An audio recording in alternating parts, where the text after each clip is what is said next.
وعلى آل سيدنا محمد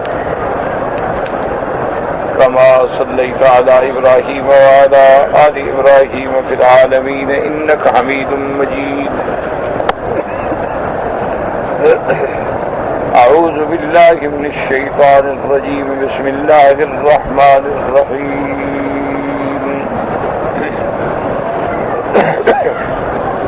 واتل عليهم نبأ إبراهيم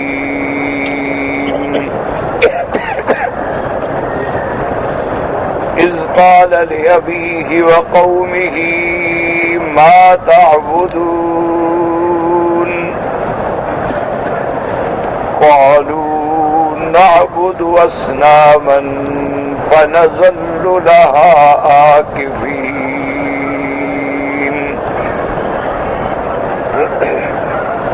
قال هل يسمعونكم إذ تدعون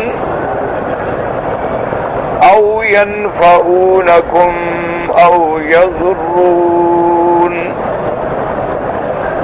قالوا بل وجدنا آباءنا كذلك يفعلون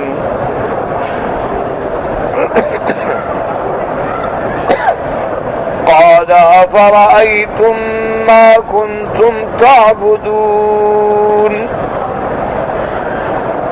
أنتم وآباؤكم الأقدمون فإنهم عدو لي إلا رب العالمين الذي خلقني فهو يهدين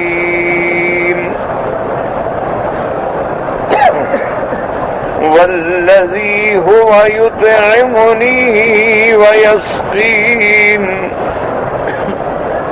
وإذا مرضت فهو يشفين والذي يميتني ثم يحيين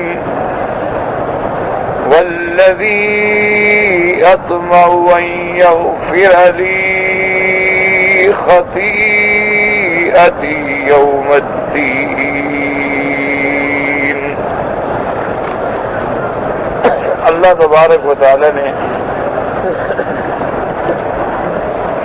سورۃ الشعراء کی ان آیات مبارکہ میں سیدنا ابراہیم علیہ السلام کا قصہ ذکر فرمایا. جیسا میں نے پہلے آپ سے خدمت میں کئی دفعہ عرض کیا ہے کہ سیدنا آدم علیہ السلام، سیدنا ابراہیم علیہ السلام، سیدنا موسیٰ علیہ السلام، سیدنا عیسیٰ علیہ السلام، ان پیغمبروں کے واقعات کو اللہ نے قرآن میں بار بار بیان کیا. متعدد صورتوں میں آپ دیکھیں گے کہ حضرت آدم علیہ السلام کا قصہ ہے.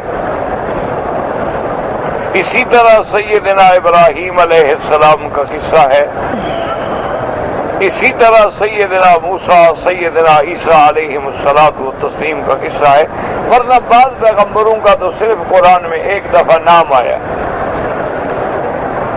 صرف ایک پیغمبر ہیں جن کا واقعہ اللہ نے بڑی تفصیل سے اور کامل بیان کیا، وہ حضرت یوسف علیہ السلام. ان کے علاوہ جتنے پیغمبروں کے واقعات ہیں، مثلا حضرت سلیمان علیہ السلام کا قصہ ہے، داؤد علیہ السلام کا بس ایک دفعہ اللہ نے ذکر فرما دیا.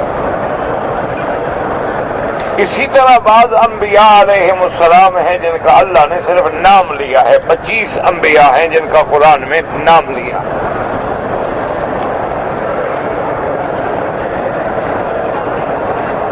اور باقی انبیاء علیہم السلام کا اللہ نے اجمالاً ذکر فرما دیا ہے کہ یا اللہ نے اپنے نبی علیہ السلام کو فرمایا کہ ہم نے آپ سے پہلے نبی بھیجے، پیغمبر بھیجے، رسول بھیجے. تو اس کی وجہ کیا ہے؟ سب سے پہلی بات تو یہ ہے کہ آدم علیہ السلام چونکہ ابو البشر ہیں اور تخلیق انسانیت کا سب سے پہلا انسان جو ہے وہ حضرت آدم ہے، پھر حضرت آدم علیہ السلام کی تخلیق جو ہے وہ آسمانوں میں ہے، پھر آدم علیہ السلام کی تخلیق جو ہے وہ اللہ نے یعنی جزو اعظم جو ہے وہ تو مٹی ہے ورنہ عناصر اربع ہیں، پھر آدم علیہ السلام کے زندہ انسان سے ان کی بیوی ان کی زوجہ بی بی حوا کو پیدا کیا گیا، پھر اللہ نے اس انسان کو اتنا شان بخشی کہ مسجود الملائکہ بنایا کہ ملائکہ بھی سجدہ کریں، پھر اللہ تبارک و تعالی نے اسی آدم علیہ السلام کو آسمانوں سے زمین میں اتارا اور اس دنیا کو آباد کیا، تو لہذا چونکہ وہ اصل ہے بنیاد ہے تو اس لیے ان کا ذکر بھی قرآن نے بار بار کیا، کیونکہ یہ ایک قاعدہ ہے کہ انسان کو جب اپنی اصل یاد رہے نا تو وہ آدمی گمراہ نہیں ہوتا، اصل یاد رہے تو وہ آدمی بھٹکتا نہیں ہے۔ تو جب آدمی غور کرتا ہے کہ میں اولاد آدم ہوں، میں ایک مٹی کے پیدا شدہ انسان کی اولاد ہوں، تو فطری بات ہے کہ اس میں تواضع آتی ہے، اس میں انقیاد آتا ہے، اس میں بندگی کا جوش پیدا ہوتا ہے، پھر وہ یہ سمجھتا ہے کہ اگر میں نے اللہ کی فرما برداری اور اللہ تبارک و تعالیٰ کی اطاعت کی تو میرا مقام فرشتوں سے بھی اونچا ہو سکتا ہے، اور پھر اس میں غور کرتا ہے کہ اگر میں نے اللہ کے حکم کی نافرمانی کی تو اللہ جنت بھی چھین سکتے ہیں اور آسمانوں سے زمین پہ بھی اتار دیتے ہیں۔ اتنی بڑی بلندیوں کے بعد پھر پستی کا منہ دیکھنا پڑتا ہے، کہاں جنت اور کہاں دنیا اور کہاں زمین۔ تو اس لیے اللہ نے آدم علیہ السلام کے قصے کو بار بار کیا۔ سیدنا ابراہیم علیہ السلام کی ذات مبارک اور آپ کی شخصیت عظیمہ ایسی ہے کہ تمام ملل جو ہیں، تمام ملتیں جو ہیں وہ اپنے آپ کو ابراہیم علیہ السلام کا پیروکار کہتی ہیں۔ مکہ میں مشرکین تھے، لیکن ان کا بھی دعویٰ تھا کہ ہم ملت ابراہیم پہ ہیں، ہم کعبہ ابراہیم علیہ السلام کے مجاور ہیں، ہم نے ابراہیم علیہ السلام کے کعبے کو بنایا ہے، بسایا ہے، آباد کیا ہے، تو ہم تو سیدنا ابراہیم کے پیروکار ہیں، ان کے حکم پہ چلنے والے۔ اسی طرح یہودیوں کا بھی یہ دعویٰ تھا کہ ہم ملت ابراہیم پہ ہیں، اسی طرح نصارہ کا بھی دعویٰ تھا کہ ہم ملت ابراہیم پہ ہیں، تو یہ ساری قومیں اپنے آپ کو ابراہیم علیہ السلام سے منسوب کرتی ہیں۔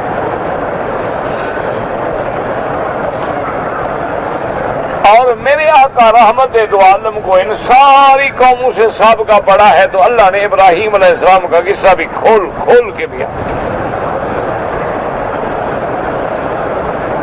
کہ بھی تم کہتے ہو ہم ملت ابراہیم پہ ہیں، ابراہیم علیہ السلام تو بتوں کا دشمن ہے اور تم بتوں کے پجاری ہو، ابراہیم کے طریقے پہ کیسے ہو؟ ابراہیم علیہ السلام جو ہیں وہ تو بت شکن ہیں اور تم تو بت بنانے والے ہو، تو تم کیسے ابراہیم کے طریقے پہ ہو؟ ابراہیم علیہ السلام نے اسی اصنام پرستی کی وجہ سے اپنے والدین کو چھوڑا ہے، وقت کی طاقتوں سے مقابلہ کیا ہے، ساری دنیا سے رخ موڑا ہے، تم کیسے جھوٹا دعویٰ کرتے ہو کہ ہم ابراہیم کی ملت پہ ہیں؟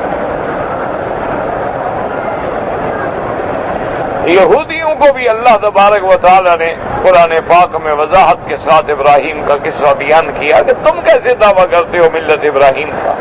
ابراہیم کی دعا پر تو ہم نے محمد مصطفیٰ کو بھیجا ہے، یہ تو دعائیں ابراہیم ہیں، تو پھر کیوں نہیں مانتے ہو؟ جیسا کہ میرے آقا نے رحمت دو عالم نے صلی اللہ علیہ وسلم نے فرمایا کہ انا دعوت ابی ابراہیم، میں تو اپنے ابا ابراہیم کی دعا ہوں۔ تو اللہ تبارک و تعالی نے قرآن پاک میں سیدنا ابراہیم کا قصہ بھی بار بار بیان کیا ہے تاکہ جب بھی آدمی پڑھے تو اس کا ایمان تازہ ہو جائے، اور پھر وہ تقابل کرے کہ کیا مشرکین ٹھیک کہتے ہیں، یہود ٹھیک کہتے ہیں، عیسائی ٹھیک کہتے ہیں کہ نہیں، مسلمان صحیح معنوں میں ابراہیم علیہ السلام کے وارث ہیں۔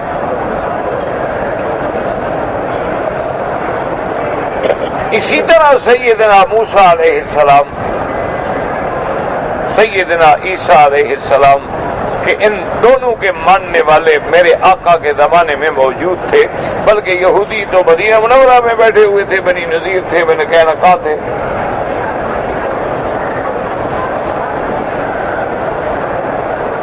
تین قبائل بڑے بڑے جو تھے وہ تو مدینے میں آ کے بیٹھے ہوئے تھے۔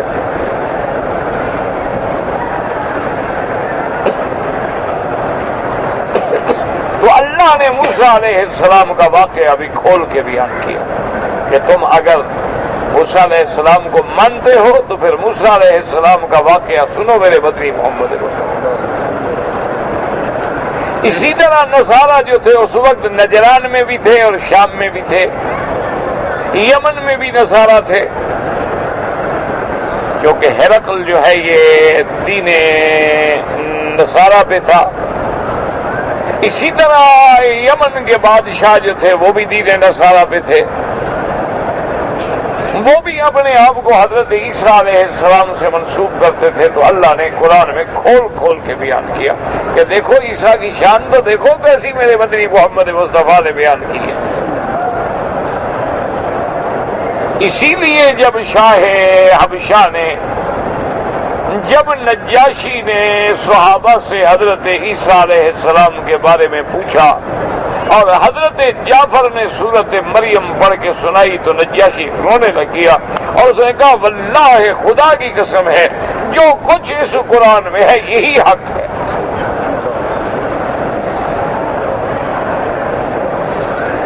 تو اس لیے یاد رکھیں کہ ان پیغمبروں کے قصے جو ہیں اللہ نے بار بار بیان کیے، ان میں حکمتیں۔ تو سیدنا موسیٰ علیہ السلام کے بعد آج کے سبق میں جو ہم نے آیات پڑھی ہیں اس میں اللہ نے سیدنا ابراہیم کا قصہ بیان کیا۔ اللہ فرماتے ہیں وَاتْلُ عَلَيْهِمْ نَبَأَ إِبْرَاهِيمَ، اللہ نے فرمایا میرے مدنی محمد مصطفیٰ صلی اللہ علیہ وسلم، اللہ نے حکم دیا، امر فرمایا کہ وَاتْلُ عَلَيْهِمْ، آپ اپنی امت پہ خبر ابراہیم، قصہ ابراہیم، سیدنا ابراہیم علیہ السلام کی خبر آپ پڑھیں، آپ سنائیں ان کو۔ یاد رکھیں نبا کا معنی اخبار ہوتا ہے، خبر ہوتا ہے، لیکن بعض علماء نے فرمایا کہ نبا اور خبر میں ایک فرق ہے کہ جہاں لفظ نبا ہوگا وہاں معنی ہوگا کہ بہت بڑی اہم خبر ہو، جیسے قرآن فرماتے اما یتساءلون عن النبأ العظیم، تو وہاں بھی نبا ہے۔ اسی جگہ قرآن کہتا ہے ذالک من انباء الغیب، میرے محبوب یہ غیب کی خبریں ہیں جو ہم نے آپ کو وحی کے ذریعے بھیجی ہیں۔ تو اس لیے علماء فرماتے ہیں انباء اخبار کو کہتے ہیں، لیکن انباء نبا کا معنی ہوتا ہے وہ خبر جو بہت زیادہ اہمیت والی ہو، شان والی، عظمت والی خبر ہو۔ اس لیے اللہ فرماتے ہیں وَاتْلُ عَلَيْهِمْ نَبَأَ إِبْرَاهِيمَ، میرے محبوب محمد مصطفیٰ صلی اللہ علیہ وسلم وتلو مانا تلاوت کرنا، پڑھنا، یاد رکھیں وتلو تلاوت، جیسے میرے نبی کا وظیفہ ہے کہ یتلو علیہم آیاتک ویعلمہم الکتاب وَيُعَلِّمُهُمُ الْكِتَابَ وَالْحِكْمَةَ وَيُزَكِّيهِمْ۔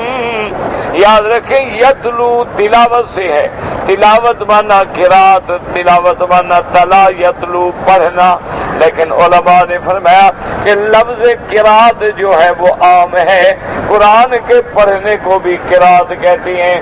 فَإِذَا قَرَأْتَ الْقُرْآنَ فَاسْتَعِذْ بِاللَّهِ، کہ جب تم قرآن پڑھنے کا ارادہ کرو تو پہلے اللہ کی پناہ پکڑو شیطان کے فتنے سے۔ اسی طرح اللہ پاک نے فرمایا فَإِذَا قُرِئَ الْقُرْآنُ فَاسْتَمِعُوا لَهُ وَأَنصِتُوا، اور جب قرآن پڑھا جائے، اسی طرح اللہ پاک نے فرمایا دوسری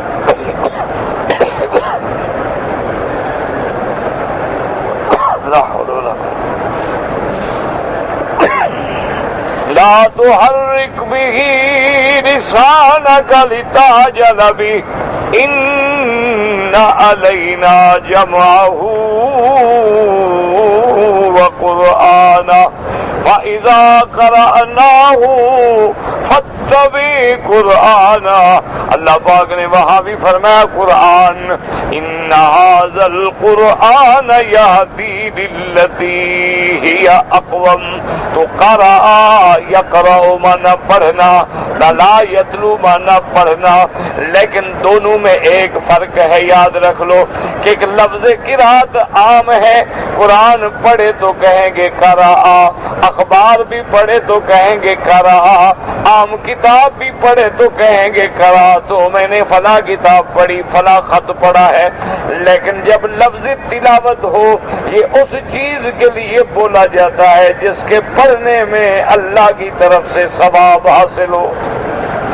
یعنی کیا قرآن پڑھیں گے تو ایک ایک حرف پہ اجر ملے گا، ورنہ لفظ قرات بھی کہا سکتا ہے اور لفظ تلاوت بھی، لیکن تلاوت میں یہ شان وَإِذَا تُلِيَتْ عَلَيْهِمْ آيَاتُهُ زَادَتْهُمْ إِيمَانًا وَعَلَى رَبِّهِمْ يَتَوَكَّلُونَ۔ اسی طرح فرمایا یتلونہ حق تلاوتہ، کہ میرے بندے جو ہیں وہ قرآن کو اس کے حقوق کے ساتھ، اس کے ارکان کے ساتھ، قواعد کے ساتھ، مخارج کے ساتھ ادا کرتے ہیں، عمل کرتے ہیں، غور کرتے ہیں۔ اس لیے فرمایا میرا بدری یہ خبر عظیم ہے اور اس خبر میں اجر ہے، ثواب ہے، اس کے پڑھنے سنانے میں بھی اجر و ثواب ہے، اور اصلاح عقیدہ ہے۔ جب تک اصلاح عقیدہ نہ ہو تو پھر نہ کوئی نماز فائدہ دے گی، نہ کوئی روزہ فائدہ دے گا۔ اس لیے فرمایا وَاتْلُ عَلَيْهِمْ نَبَأَ إِبْرَاہِيمَ، میرے محبوب آپ ان پہ پڑھیں، آپ ان کو سنائیں حضرت ابراہیم علیہ السلام کی خبر عظیم، خبر عجیب، قصہ عظیم۔ اذ قال لأبیہ وقومہ، اذ قال لأبیہ وقومہ ما تعبدون، کہ یاد کریں اس وقت کو جب ابراہیم علیہ السلام نے اپنے ابا سے، اپنی قوم سے پوچھا کہ ما تعبدون، یہ کس چیز کی تم عبادت کرتے ہو، یہ کیا ہے؟ یاد رکھو یہاں سے ایک سبق ملا ہمیں کہ جب آدمی دعوت دے، توحید کی دعوت دے، دین کی دعوت دے، تو پہلے گھر سے ابتدا کرے۔ اس لیے اللہ نے اپنے نبی کو بھی حکم دیا وَأَنذِرْ عَشِيرَتَكَ عشیرتک الاقربین، میرا محبوب سب سے پہلے آپ اپنے قریبی رشتہ دار، آپ کے قبائل، ان کو ڈرائیں، ان کو دعوت دیں، کیونکہ قاعدہ یہ ہوتا ہے کہ اگر اپنے لوگ مسلمان ہو جائیں تو پھر عمل بڑا آسان ہو جاتا ہے، اور دوسرا دشمن کے طعنے سے آدمی بچ جاتا ہے۔ لوگ کہتے ہیں دیکھو ہمیں تو تقریر کرتے ہو، اپنے گھر والوں کو تو سمجھاؤ، اپنے باپ کو تو سمجھاؤ، اپنی بیوی کو تو سمجھاؤ، اپنے بچوں کو تو سمجھاؤ، اپنی بیٹی کو تو سمجھاؤ، ورنہ آدمی ہدف بن جاتا ہے کہ لوگوں کو تقریر کرتے ہو، گھر والوں کو بھی کبھی کہا ہے؟ اس لیے ابراہیم نے پہلے اپنے گھر سے شروع کیا۔ اذ قال لأبیہ وقومہ، اور یہاں سے یہ بھی سبق ملا کہ اگر ابا گمراہی پہ ہے، اگر ابا بے دینی پہ ہے، اگر ابا معصیت پہ ہے، اللہ کی نافرمانی پہ ہے، تو بیٹے کو حق ہے کہ ہدایت کی بات کرے۔ یہ نہیں ہوگا کہ جی وہ تو میرا باپ ہے، ابا جو مرضی ہے کرے، نہیں، اگر ابا گمراہ ہے تو پھر دعوت دینی، ہدایت کرنی ہوگی، اس کو دین پہنچانا ہوگا۔ ہم مانے نہ مانے الگ بات ہے، لیکن یہ نہیں ہے کہ چونکہ وہ باپ ہے تو لہذا جی ہم کیا کریں، نا لازم بات ہے کہو۔ اب دیکھیں کہ حضرت ابراہیم علیہ السلام نے سب سے پہلے اپنے باپ سے فرمایا اذ قال لأبیہ لا حول ولا قوة الا باللہ اللہم اشفنا اذ قال لأبیہ وقومہ، آپ نے اپنے ابا سے اور اس کے بعد اپنی برادری سے ما تعبدون، اور دوسری جگہ قرآن کہتا ہے فرمایا ما هذه التماثيل التي انتم لها عاکفون، یہ کیا تم نے بت بنا رکھے ہیں جن پہ تم بالکل جم کے بیٹھ گئے ہو، چھوڑتے نہیں، 24 گھنٹے بتوں کے آگے پڑے ہو، یہ ہے کیا چیز ہے؟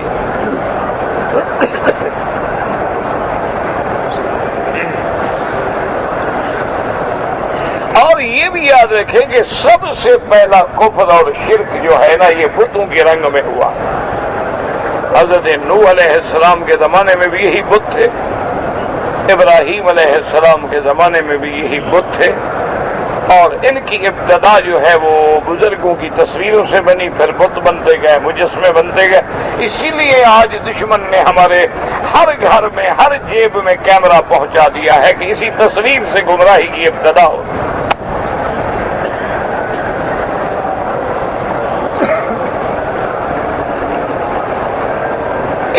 تو تصویر ہے نا جی کہ جب نوح علیہ السلام کے دور میں اچھے لوگ مر گئے، اللہ والے فوت ہو گئے، تو شیطان نے آ کے لوگوں کے دماغ میں ڈالا کہ بھائی وہ بزرگ تو فوت ہو گئے، اب ہم ان کو یاد کیسے کریں؟ انہوں نے کہا یار بڑا دکھ کی بات ہے، بڑے اللہ والے تھے، ان سے ہم دعائیں کراتے تھے۔ اس نے کہا بھی ایسا کیوں نہیں کرتے، ان کی صورت بنا لو، تصویر بنا لو، رکھ لو، یاد کریں گے بس۔ کام یہاں سے شروع ہوتا ہے کہ بھی ہم نے ایک تصویر بنانی ہے۔ آپ نے دیکھا نا کیسے آدمی اپنی شادی کی تصویر اپنی بیوی کو جب بناؤ سنگار کے بعد بیوٹی پارلر سے نکل کے پورے فل میک اپ میں ڈریس اپ ہو کے آتی ہے، تو تصویر جو بنتی ہے نا وہ تصویر ڈرائنگ روم میں لگتی ہے، تاکہ ہر آنے والے دوست کی پہلی نظر کس پہ پڑے؟ بیگم صاحب۔ اتنا کیسے شروع ہوگا؟ جو بھی بندہ اندر آئے نا جی، ایک بیڈ روم کے سرانے ہوگی، کہیں جناب ڈرائنگ روم میں ہوگی، کہیں کسی کارنر میں سجی ہوگی، کہیں تو بڑے بڑے لوگ جو ہیں نا وہ تو یعنی ہاتھوں کی بنی ہوئی پینٹنگز جو ہوتی ہے نا کئی $1,00,000 خرچ کر کے بنواتے ہیں۔ ایک ایک تصویر جو ہوتی ہے نا کئی $1,00,000 کی بنتی ہے۔ یہ ابتدا ہے۔ اب جو بھی بندہ آئے گا تو آپ کو بٹھائیں گے ڈرائنگ روم میں کہ جناب آپ تشریف رکھیں، میں آپ کے لیے ٹھنڈا چاہیے، چائے کافی کیا، تو وہ ادھر جائے گا، یہ تصویر پہ بیٹھا یار عورت تو بڑی خوبصورت، بس کام شروع ہو گیا نا۔ پہلی بات تو نظر ہے نا، تیر چلنا شروع ہو گیا نا، کہ نظر جو ہے یہ شیطان کا تیر ہے، اور تیر بھی زہریلا، النظر سہم من سہام ابلیس، کہ نظر جو ہے یہ شیطان کے زہریلی تیروں میں سے تیر ہے، فقط نگاہ سے ہوتا ہے فیصلہ دل کا، اسی نظر سے تو ساری تباہی شروع ہوتی ہے نا۔ اچھا آپ نے دیکھا کبھی آپ نے شکار کھیلا ہے؟ کبھی آپ نے شکار کھیلا؟ ہم تو جٹ لوگ ہیں بلوچ، ہمارا تو یہ باپ دادے کا کام ہے جنگلوں میں جانا، شکار کھیلنا، یہ تو ہمارا تو ایک چھوٹا بچہ وہ بھی اچھی بندوق چلا لیتا ہے۔ آپ نے دیکھا ہے کہ کبھی آپ شکار پہ فائر نہیں کر سکتے جب آنکھ بند کر کے ایک آنکھ استعمال نہ کریں۔ دو آنکھوں سے مجھے فائر کر کے دکھاؤ، مجالے نشانہ لگے۔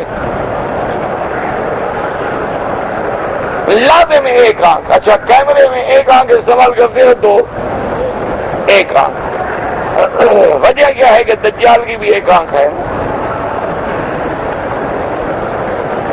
یہ آپ غور نہیں کرتے، دشمن بڑا چالاک ہے، ہمیں دجالی فتنے کی طرف لے جا رہا ہے۔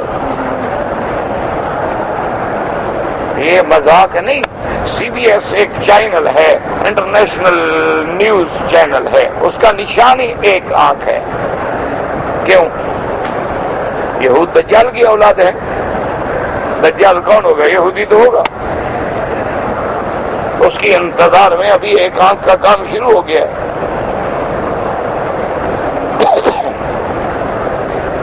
اسی لیے اب آپ دیکھیں گے کہ کتنے ٹیکنالوجیز ہیں جدید، وہ سب ایک آنکھ۔ آپ دوربین لگائیں گے ایک آنکھ، آپ جناب مائکروسکوپ دیکھنا چاہیں گے ایک آنکھ، آپ کیمرے پہ نظر ڈالیں گے ایک آنکھ، آپ فائر کریں گے ایک آنکھ۔ ہر جگہ وہ لائے ہیں کہ دجال کے پیرو بنو۔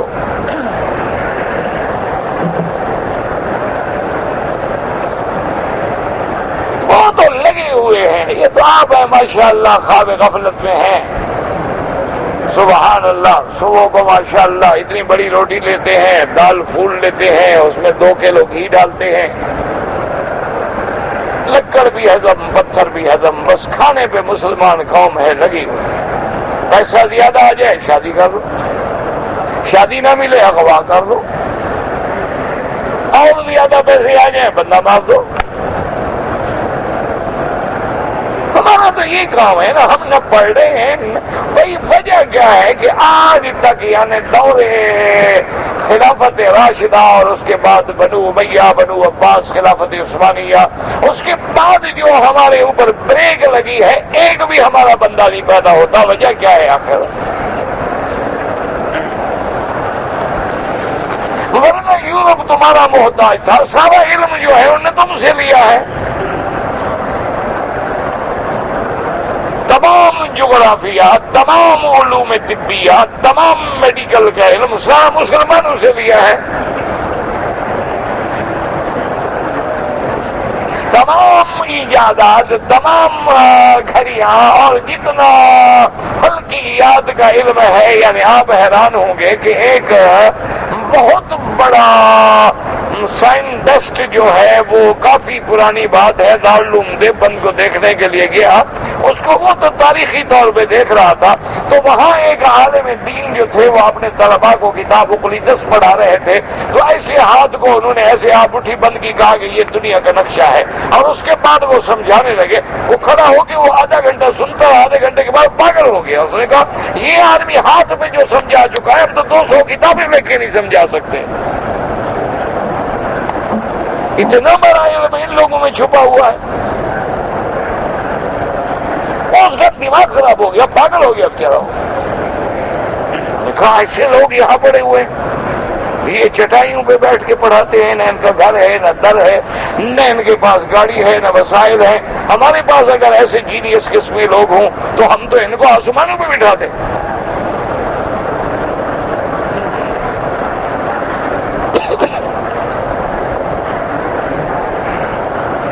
یہی وجہ ہے کہ ہم نے کبھی، اچھا ہمارا کوئی آدمی ماشاءاللہ کو اچھا مولوی بن جائے تو اس کو ہم انشاءاللہ مناظرے میں ڈال دیں گے، پھر کے بھی لڑائی شروع ہو جائے گی، دیوبندی بریلوی فلانا فلانا فلانا، مقابلہ مناظرہ۔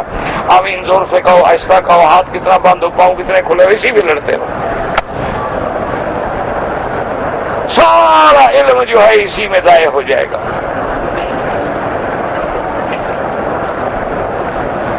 آخر مجھے بتائیں کہ وہ لوگ آج کیوں پیدا نہیں ہوتے کہ ایک حضرت معین الدین اجمیری رحمت اللہ علیہ جو 3 کپڑوں میں ہندوستان میں پہنچے ہیں اور جن کا جوتا جو ہے وہ بھی لکڑی کا بنا ہوا تھا اور کوئی دولت نہیں، پیسہ نہیں، خلیفہ نہیں، مرید نہیں، کچھ نہیں، اکیلا بندہ ہے. اور وہ ہندوستان میں جا کے ہندو مت کی ماری ہوئی قوم کے 90,000 ہندو کو کلمہ پڑھا دیا. تم نے کتنے کافر بنائے ہوں گے؟ مسلمان تو کوئی نہیں بنایا. ہاں البتہ یہ علم تمہیں ملا ہے کہ وہ پیر غلط، وہ پیر غلط، وہ ولی غلط، وہ غلط، وہ غلط، وہ غلط، وہ غلط. جنہوں نے کافروں کو مسلمان کیا وہ غلط، جو مسلمانوں کو کافر بنا رہے ہیں یہ ماشاءاللہ پڑھے لکھے لوگ ہیں. اور اس کا کیا علاج؟ حالانکہ ہمیشہ یاد رکھو کہ حضرت عبد القادر جیلانی ہوں، حضرت معین الدین اجمیری ہوں، حضرت نظام الدین اولیاء ہوں، حضرت فرید الدین ہوں، حضرت علی ہجویری ہوں، یہ جتنے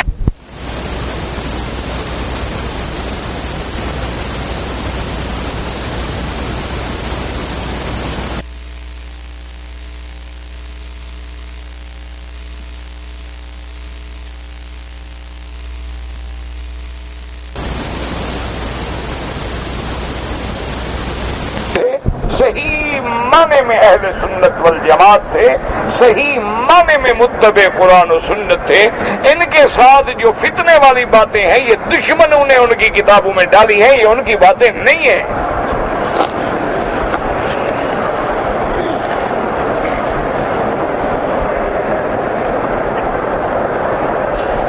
یہ ان کی باتیں نہیں ہیں، یہ تو دشمنوں نے ڈالی ہیں کہ اب ان کو بدنام کیسے کریں. پھر فلاسفہ یونان آ گئے، پھر جناب وحدت الوجود اور ہم اور پتہ نہیں کیا کیا ایسے فلسفیانہ مسائل کو الجھا کے دین محمد مصطفیٰ کو الجھا دیا. ورنہ دین تو ایک واضح ہے، ان ھذا صراطی مستقیما. اللہ کے نبی فرماتے ہیں میرا راستہ بالکل سیدھا ہے، اس میں تو کجی ہے ہی نہیں، ٹیڑھا پن ہے ہی نہیں، کوئی اس میں ابہام اغلاق تو ہے ہی نہیں، اس میں کوئی اندھیرا تو ہے ہی نہیں، یہ تو چمکتی ہوئی شریعت ہے. فرمایا ترکتکم علی البیضاء، حضور نے فرمایا تم کو ایسی چمکتی ہوئی شریعت دے کے جا رہا ہوں، لیلھا کنہارھا، جس کی رات بھی دن کی طرح روشن ہے.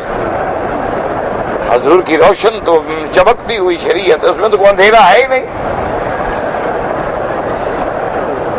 یہ تو پھر ہم ہر آدمی نے اپنا اپنا دین بنا لیا، اپنا اپنا شریعت بنا لی،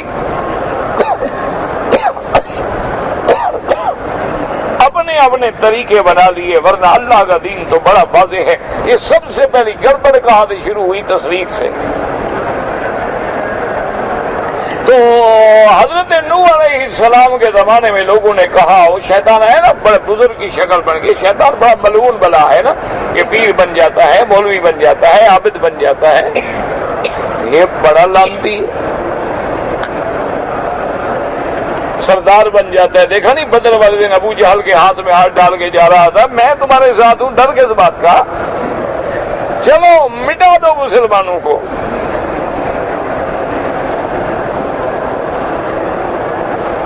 گھوڑے پہ سوار سردار بنا ہوا وڈیرا بن کے جناب ابو جہل کے ساتھ جا رہا ہے.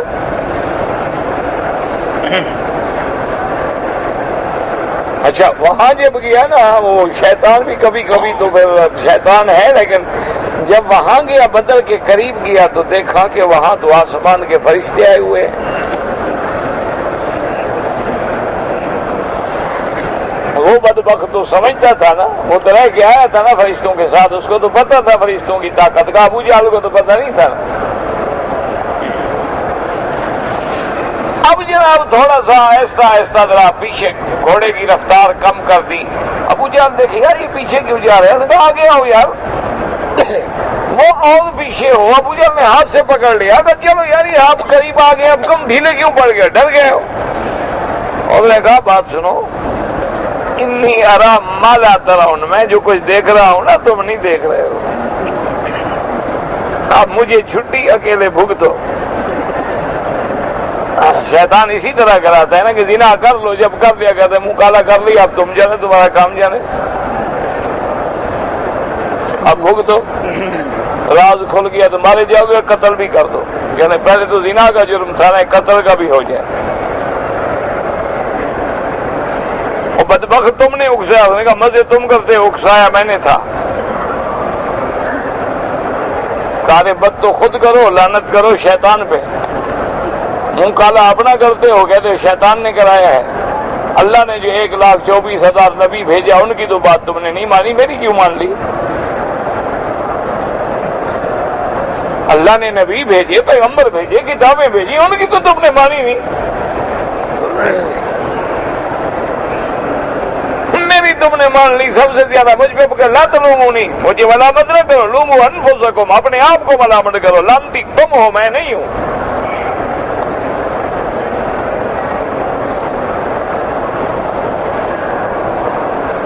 تو اب جناب وہ ابلیس نے کیا کیا, اس نے کہا کہ بھائی ہاں یہ مسئلہ تو ہے.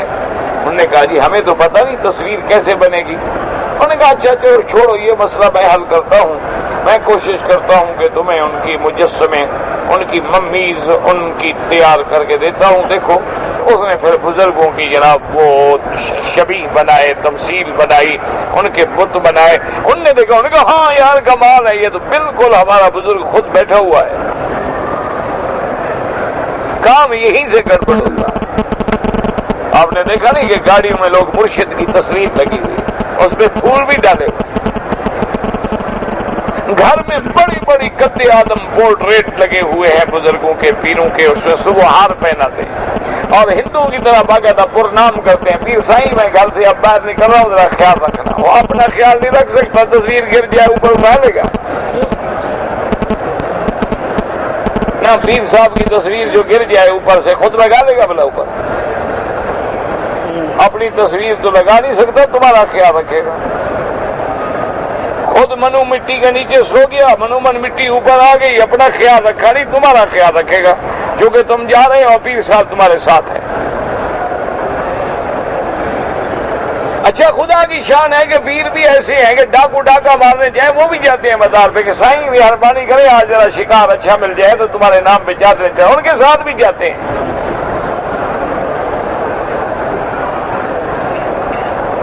عجیب ایک کفر ہے دماغوں میں آ گیا ہے.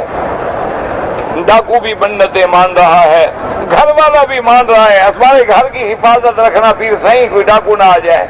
وہ بھی پیر کو بلا رہا ہے, وہ بھی پیر کو بلائے گا. دونوں کا ایک ہی پیر ہو تو پتہ نہیں وہ غریب مصیبت میں آ جاتا ہوگا. پھر وہ سوچتا ہوگا کہ نذرانہ کون زیادہ دیتا ہے, اس کا خیال کرو. یاد رکھو یہ سب جاہلیت ہے, یہ سارا کفر ہے, یہ سارا دماغوں میں تم نے بت خانہ بھر کے رکھا ہوا ہے. کوئی کسی کو نفع نقصان نہیں پہنچا سکتا ماں سوا اللہ تعالیٰ کی ذات ہے. تو یہ وہاں سے بت پرستی شروع ہوئی ہے. اور حضرت ابراہیم کے زمانے میں بھی وہی بت کھڑے ہیں اور جناب اس کی پوجا ہو رہی. ابراہیم علیہ السلام نے پوچھے کیا ہے بھائی جس کی تم عبادت کر رہے ہو, کیا ہے, کیا فائدہ ہے اس میں؟ اب دیکھیں ابراہیم علیہ السلام نے توحید کی چوٹ ماری نا. انہوں نے کیا جواب دیا؟ قالوا نعبد اصناما فنظل لها عاکفین.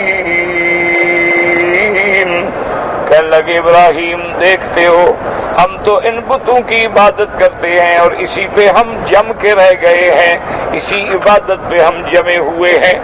اب ابراہیم علیہ السلام نے کہا یہ تو بڑے پکے ہوئے ہیں, اب ان کو ذرا تھوڑا سا آپریشن کرو, ایسے ٹھیک نہیں ہوں گے, مرہم پٹی سے ٹھیک نہیں ہوتا. جب آدمی کو جناب قبروں پہ سجدہ کرتے کرتے 50 سال گزر جائے پھر وہ گولیوں سے تو ٹھیک نہیں ہوتا, آپریشن کرنا پڑتا ہے. کیسے ابراہیم علیہ السلام نے آپریشن شروع کیا؟ سبحان اللہ. قال هل يسمعونكم اذ تدعون. اللہ اکبر. مسلمانوں خدا کے قرآن میں غور کرو. اللہ جانتا ہے اگر قرآن پڑھو نا اور قرآن سمجھو تو کبھی شرک نہ کرو, کبھی کفر نہ کرو. شرط یہ ہے کہ قرآن پڑھو اور قرآن کو سمجھو. پہلی بات کیا پوچھی؟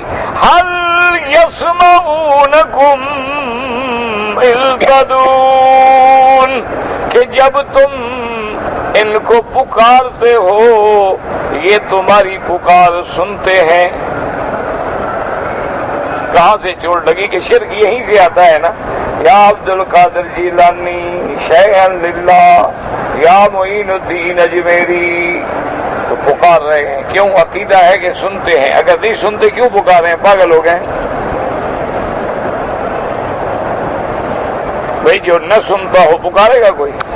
اچھا تم یہاں ابھی کھڑے ہو کے آواز دو گے بیوی کو بیگم صاحب ہو, کہیں پاگل ہو گیا, بیگم گھر میں یہاں پکار رہا ہے.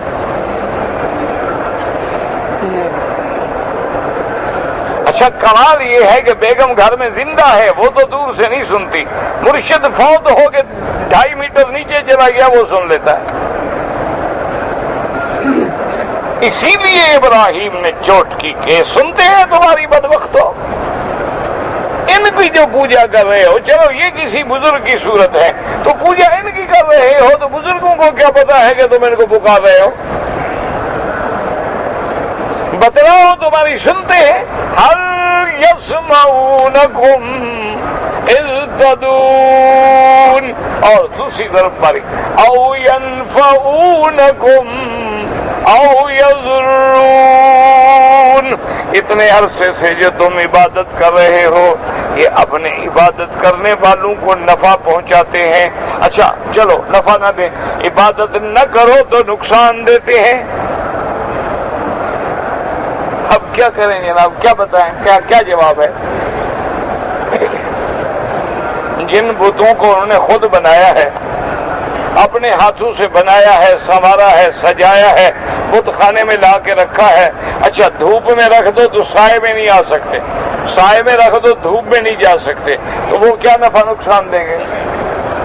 دے سکتے؟ ہاں جی.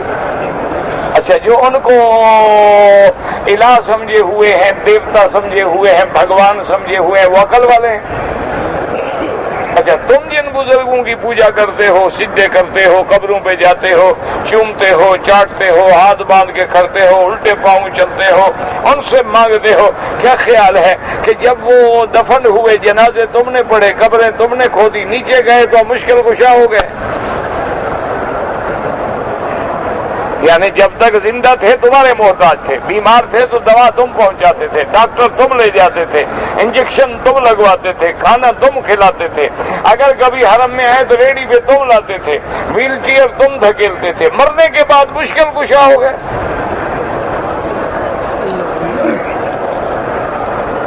اس لیے قرآن کہتا ہے ابراہیم نے چوٹ ماری ہے نا, یہ ضرب ہے نا.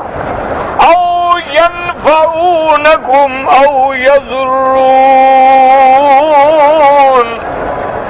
اب قوم کے پاس جواب کوئی نہیں, کیا کہتے ہیں؟ قالوا بل وجدنا آباءنا كذلك يفعلون. انہوں نے کہا ابراہیم نہ سنتے ہیں, نہ نفع دیتے ہیں, نہ نقصان دیتے ہیں, لیکن ہمارے باپ دادا ایسا کرتے تھے, ہم بھی لگے ہوئے ہیں. دادا جو 11ویں مناتا تھا تو اب پوتے نے تو منانی ہے نا. میں کہا جی ہماری دادی جو ہے نا, اس نے قرآن تو خیر ہو سکتا ہے کبھی نہ پڑھا ہو, نماز بھی نہ پڑھی ہو, 11ویں شریف کبھی نہیں چھوڑی, 11ویں ادا کرتی تھی. نماز نے کہا نماز کبھی کبھی پڑھ لیتی تھی, سال میں ایک آدھی, لیکن ہر اس میں 11ویں شریف اس نے کبھی نہیں چھوڑی ہے. کیوں؟ بس وہ 11ویں والا پیر جنت میں لے جائے گا, اس کی کوئی علیحدہ جنت ہوگی. وہ ایک آدمی تھا نا لکھنؤ کا, تو گاڑی میں بیٹھے تھے, ایک ہمارے علاقے کا پنجاب کا تھا, اس نے پوچھا, دیکھا کہ بڑا ٹھاٹ پاٹ کا صاحب, حضرت آپ کا نام کیا ہے؟ اس نے کہا جی آپ نیاز مند کو قلب علی کہتے ہیں. وہ نواب تھا لکھنوی نواب، بڑے نفیس نازک ہوتے ہیں نا، کیلا کھانے سے میرے دانت ہلے جاتے ہیں. تو کہنے لگا کہ بس نیاز مند کو قلب علی کہتے ہیں، علی کا کتا. تو اس نے کہا جی یہ قلب علی کیوں نام رکھا حضرت، آپ کو اور کوئی نام نہیں ملا؟ تو اس نے کہا نہیں بھائی اور کیا نام رکھتے؟ ہم نے کہا علی کے کتے بن کے ہی جنت میں چلے جائیں گے. انہوں نے کہا وہاں تو اللہ کا کتا بھی نہیں جائے گا، علی کا کتا کہاں جائے گا؟ جنت تو انسانوں کی جگہ ہے، کتوں کی جگہ تھوڑی ہے. وہاں تو اللہ کا کتا بھی داخل نہیں ہوگا تو علی کے کتے کو کون آنے دے گا؟ اچھا ایک اور آدمی تھا، وہ کوئی طالب العلم تھا، اس کو بھی نام سن کے غصہ آ گیا کہ یار یہ کون سا نام ہے علی کا کتا. تو وہ بھی کہی، اس نے پوچھا کہ تمہارا نام کیا ہے؟ اس نے کہا جی میرا نام ہے خنزیر اللہ. اس نے کہا کیوں؟ نے کہا تم علی کے کتے ہو، میں اللہ کا خنزیر ہوں، لڑیں گے ہم آپس میں، دیکھتے ہیں کون قابو ہوتا ہے. یہ کوئی نام ہے بدبخت؟ نام رکھو، حضرت علی کا نام رکھ لو، علی رکھ لو، حضرت حسین نام رکھ لو، حضرت حسن نام رکھ لو. حضرت حسین کے بیٹوں کے نام حضرت علی ہیں، جیسے حضرت علی کے بیٹے حسن حسین ہیں، حضرت حسین کے بیٹے کے نام بھی علی ہے. کئی روایات ہیں حدثنا علی ابن الحسین. تو آپ اہل بیت کے نام رکھیں، کون منع کرتا ہے؟ لیکن یہ کیا ہے کہ کہیں کتا بنو، کہیں بلی بنو، کہیں کچھ بنو، کہیں سہارا بنو، کہیں خمیسہ بنو، کہیں بدھو بنو. یہ کون سے نام ہے؟ یہ ہمارے اپنے جو ہماری اپنی برادری ان کے عجیب نام ہوتے ہیں. جنگی خان، عجیب ہے. تو اللہ کے بندے، اللہ کے نبی نے منع کیا ہے کہ ایسے نام نہ رکھو کہ ہر وقت جنگ جنگ جنگ جنگ. انہوں نے فرمایا کہ اچھا نام رکھو. یہ کیا ہے؟ حضور نے ایسے ناموں سے منع کر دیا. لیکن ہمارے یہاں سب ہوتے ہیں. جمعہ خان، نماز کبھی نہیں پڑھی، نام جمعہ خان.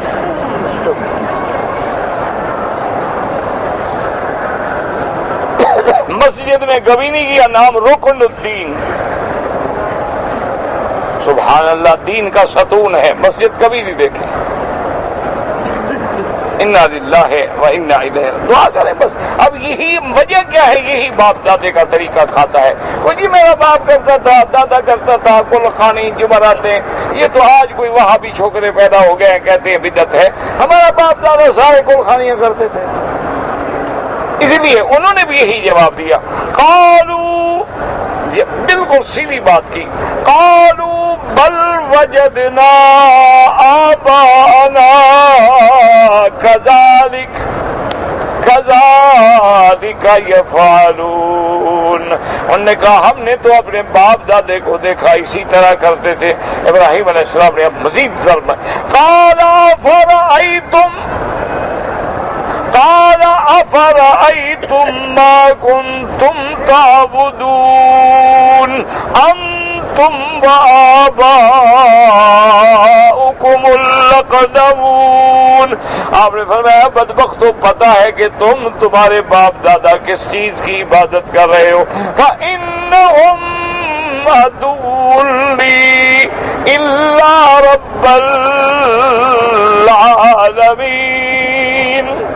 یہ سب میرے دشمن ہیں. تم تو شیطان کے پیچھے چلے ہوئے ہو، شیطان ہمارا دشمن ہے. تم ان کی عبادت کر رہے ہو رب العالمین کو چھوڑ کے. الذی خلقنی فہو یہدین. میرا تو رب وہ ہے جس نے مجھے پیدا کیا، انہیں تو مکھی بھی پیدا نہیں کی. الذی خلقنی فہو یہدین. اور وہی مجھے راستہ دکھلاتا ہے، وہی مجھے ہدایت عطا فرماتا ہے، وہی مجھے گمراہی سے بچاتا ہے. والذی هو یطعمنی ویسقین. وہ جو مجھے کھلاتا ہے وہی مجھے پلاتا ہے. ان کو تو تم کھلانا چاہتے ہو، پلانا چاہتے ہو، نظریں چڑھاتے ہو، کبھی مٹھائیاں رکھتے ہو، کبھی ان پہ عطر ڈالتے ہو، کبھی پھولوں کی چادریں چڑھاتے ہو. یہ کیسے خدا بن گئے؟ یہ پھولوں کی چادروں کے بھی تمہارے محتاج، اوپر کی چادر کے بھی تمہارے محتاج، نظر منت نیاز کے بھی تمہارے محتاج. میرا رب تو وہ ہے والذی هو یطعمنی والذی هو یطعمنی ویسقین. آگے ادب دیکھیں پیغمبر کا، کہتے ہیں وَإِذَا مَرِضْتُ فَهُوَ يَشْفِينِ. حالانکہ بیمار بھی تو اللہ کرتے ہیں نا، لیکن بیماری کی نسبت اپنی طرف کی کہ جب میں بیمار ہوتا ہوں تو وہ شفا دیتے ہیں. اللہم اشفنا اللہم اشفنا اللہم اشفنا من الامراض الظاہرۃ والباطنۃ والروح الجسمان والذی یمیتنی ثم یحیین. اور میرا رب وہ ہے جس نے مجھے پالا پوسا کھلایا پلایا، پھر مجھے موت دیں گے اور مرنے کے بعد مجھے دوبارہ قبروں سے بھی وہی اٹھائیں گے. والذی اطمع ان یغفر لی خطیئتی یوم الدین. اور جس سے مجھے امید ہے کہ میری لغزشوں کو بدلے والے دن، قیامت والے دن وہی معاف کریں گے. یہ پیغمبر کا شان ادب ہے، ورنہ پیغمبر معصوم ہوتے ہیں، گناہوں سے پاک ہوتے ہیں، لیکن اپنی امت کو سکھاتے ہیں کہ ہر وقت اپنے اللہ سے گناہوں کی معافی مانگو. بخشنے والا بھی وہ ہے، مارنے والا بھی وہ ہے، اور گرانے والا بھی وہ ہے.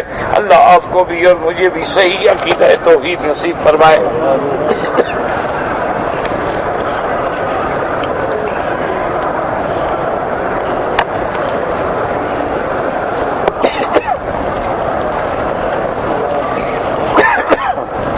کہتے جی کہ طلاق اگر ایک آدمی نے، یہ کئی دفعہ مسئلہ آیا ہے، بیان بھی کر چکے ہیں، پتہ نہیں سمجھ ہی نہیں آتا آپ لوگوں کو، یا بار بار چھیڑنا مقصود ہے، تنگ کرنا مقصود ہے. اس میں ایک دفعہ 3 طلاق دینا امام ابو حنیفہ رحمۃ اللہ علیہ کے نزدیک وہ 3 ہی شمار ہوتے ہیں. بعض علماء اہل حدیث فرماتے ہیں کہ اگر ایک مجلس میں 3 طلاق ہے تو 1 شمار ہوگی، اگر الگ الگ مجلس میں الگ الگ وقت میں 3 دے تو پھر 3 شمار ہوگی. بہرحال میں نے پہلے بھی عرض کیا ہے کہ ایسا کوئی مسئلہ ہو تو دارالفتاء سے رجوع کریں.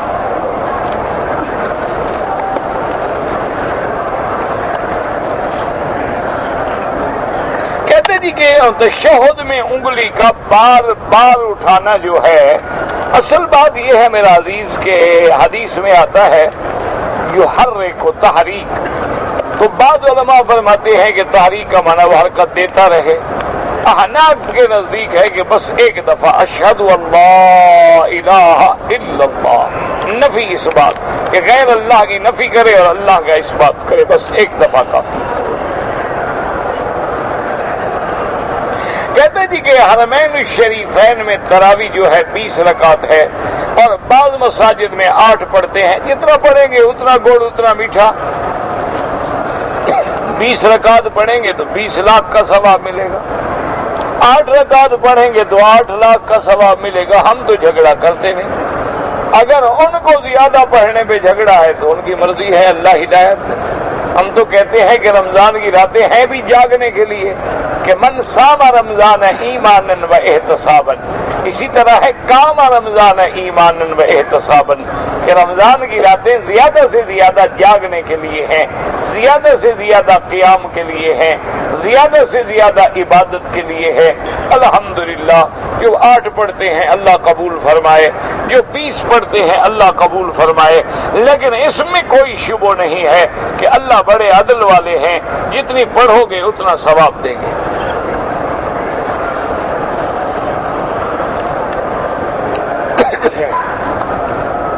اہل بیت رسول کو اور بنو ہاشم کو زکوٰۃ نہیں دے سکتے.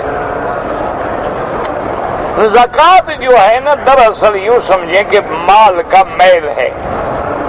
جیسے کسی چیز کو صاف کرو نا، یہ بھی تو ہمارے مال کو پاک کرتی ہے نا زکوٰۃ. تو اس لیے حکم ہے کہ ان کی عظمت شان کا یہ تقاضا ہے کہ ان کو مال کی میل نہ دو، دینا ہے تو ہدیہ دو. کیا ضرورت ہے کہ ان کو زکوٰۃ ہی دو اور صدقات ہی دو؟ کیوں؟ اللہ ان کو سردار بنائے، اللہ ان کو عزت دے، اللہ ان کو عظمت دے، اور تم ان کو مسکین فقیر سمجھ کے زکوٰۃ کا مال دیتے پھرو. تو اس لیے اللہ نے ان پہ زکوٰۃ منع فرما دی ہے.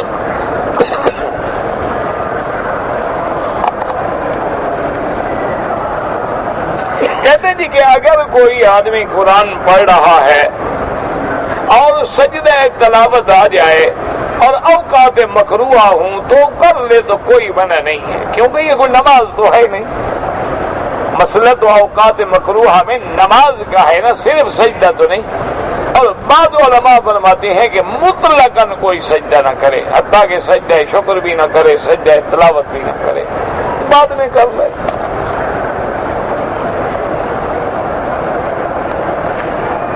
میرا بھائی بوقت اشراق اول نماز حالت اشراق ادا کرنا درست ہے یا حالت صلاۃ طواف؟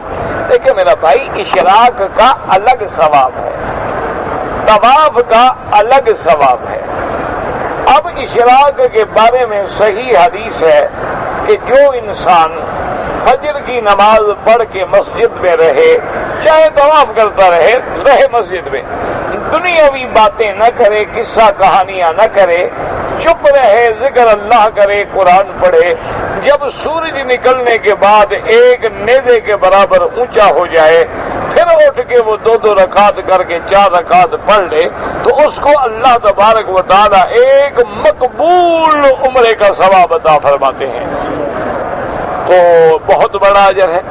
اچھا، آپ فجر کے بعد طواف کرتے رہے، جب وقت ہو گیا نماز کا آپ نے وہی 2 رکعت طواف والی پڑھ لی، انشاءاللہ اللہ اجر دے گے، آپ نے نماز تو پڑھی ہے، چاہے آپ نے وہ 2 رکعت واجب الطواف پڑھی ہے یا آپ نے 2 رکعت اشراق پڑھی ہے، تو انشاءاللہ العزیز اللہ تبارک و تعالی اجر عطا فرمائیں گے۔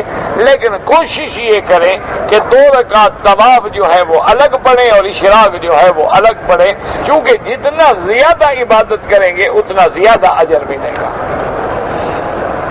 اور جو لوگ، میرا بھائی ایک بات یاد رکھو، آپ لوگ عمرے پہ آئے ہوئے ہیں، آپ کا کیا کام ہے بھلا؟ نہ دفتر نہ ذمہ داری، آپ فارغ ہیں تو زیادہ سے زیادہ وقت عبادت میں گزارے۔ آپ آرام کرنے تو نہیں آئے نا کہ ہولڈوں میں سوتے رہیں اور پھرتے رہیں اور بازاریں دیکھتے رہیں، آپ زیادہ سے زیادہ 5 وقت نماز حرم میں پڑھیں، ہر نماز کے بعد 1-2 طواف کریں تو آپ کے 10 طواف روزانہ ہو سکتے ہیں، اشراق پڑھیں، تہجد پڑھیں، مغرب کے بعد آپ جو ہے 2 رکعت کر کے 3 دگانے پڑھیں، جتنا زیادہ عبادت ہو سکے۔ جب سوموار کا دن آ جائے، جمعرات کا دن آ جائے، روزہ رکھیں تاکہ آپ کو مکے کے حرم کے روزے بھی ملے۔ لیے عمرہ کرنے کے بعد اپنے بالوں کو عورت اکٹھا کر کے جہاں آخر میں بال پہنچے، یہ نہیں کہ یوں پکڑ لے یا یہ یوں پکڑ کے کاٹ لے، یہ منع ہے، حرام ہے۔ بالکل بال اکٹھے کرے اور جہاں انتہا ہو وہاں ایک پور کے برابر بال کاٹتے ہیں۔ حساب کے وقت شیطان قبر میں آتا ہے، اللہ بچائے، شیطان کیوں آئے قبر میں؟ فرشتے تو آتے ہیں، اللہ بچائے، شیطان کو وہاں بھی بلانا چاہتے ہو کیا؟ انا للہ و انا الیہ۔ سزا جو ہے وہ روح کو دی جاتی ہے، ہاں سزا کا فیصلہ روح پہ ہوتا ہے لیکن جسد بھی ساتھ متعلق ہوتا ہے۔ جیسے دنیا میں سزا جو ہے وہ جسد پہ ہوتی ہے لیکن روح جو ہے نظر نہیں آتی لیکن متعلق ہوتی ہے، اس لیے آخرت کی سزائیں روح پہ مرتب ہوئی، جسد نظر نہ بھی آئے تو تعلق ہوگا اس کے ساتھ۔ دیکھو نا، ابھی کہہ رہے ہیں چور کا ہاتھ کاٹو، تو بظاہر تو ہاتھ کاٹ رہے ہیں لیکن ہاتھ کے اندر جو روح ہے اس کو تکلیف پہنچی ہے کہ نہیں پہنچی؟ نظر نہیں آ رہی۔ آدمی کو استنجا کرنے کے بعد بھی پیشاب کے قطرے ٹپکتے ہیں تو وہ صبر کر کے وہاں بیٹھے، پانی ڈالتا رہے حتیٰ کہ تسلی ہو جائے کہ اب بالکل کٹ گئے۔ اگر اس کے بعد بھی نہیں ہے تو پھر بیماری ہے، اس کا حل یہ ہے کہ ہر نماز کے لیے پھر نیا وضو کرنا ہوگا اور انڈر ویئر جو ہے اس کو بھی دھونا ہوگا۔ میری بیوی جھوٹ بولتی ہے، میرے بھیجے ہوئے پیسے غلط استعمال کرتی ہے، میرے گھر سے پیسے چرا کے ماں کو بھیجتی ہے، بد اخلاق ہے، سمجھانے کے باوجود باز نہیں آتی، اب میں کیا کروں؟ دوسری شادی کر لوں، سب ٹھیک ہو جائے گا۔ آپ دوسری شادی کر لیں انشاءاللہ، پہلی بھی ٹھیک ہو جائے گی، دوسری تو ویسے ہی ٹھیک ہوگی نا، وہ تو سوچ سمجھ کے کرنا، استخارہ کر کے کرنا جو خیر ہو۔ تو اب آپ کی بات نہیں مانتی ہے تو مولوی مکی کی بات مان لے گی. اگر میری بات مان لے تو میں حاضر ہوں سمجھانے کے. تو علاج یہی ہے، اس کو ہدایت کریں. آخری بات سمجھا دیں کہ دیکھو میں آپ کو شریعت کے مطابق ہدایت کرتا ہوں، تمہاری ذمہ داری ہے کہ میری اطاعت کرو. اگر تم باز نہیں آتی میں دوسری شادی کر رہا ہوں، پھر بات میں نہ چیخنا، بالکل ٹھیک ہو جائے گی. مخدرات ایک ہی چیز ہے، نشہ کرنے والی چیزیں، تخدیر، تسکیر، سکر.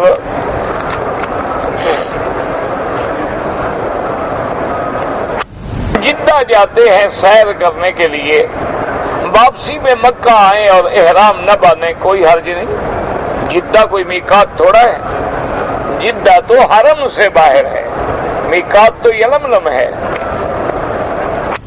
میں نمازی کے آگے گزرنا منع ہے، کوشش کریں نہ گزریں.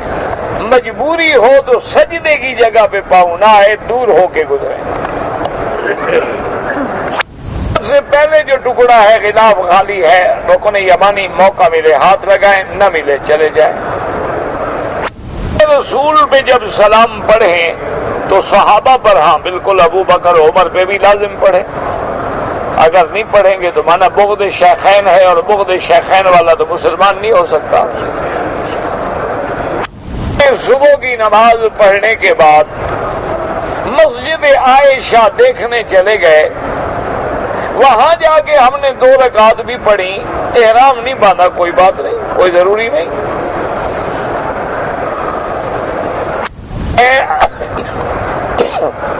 علی عمر اس کو آپریشن کے ذریعے آنکھ لگائی، اللہ پاک شفا عطا فرمائے، اللہ ہر بیماریوں سے بچائے.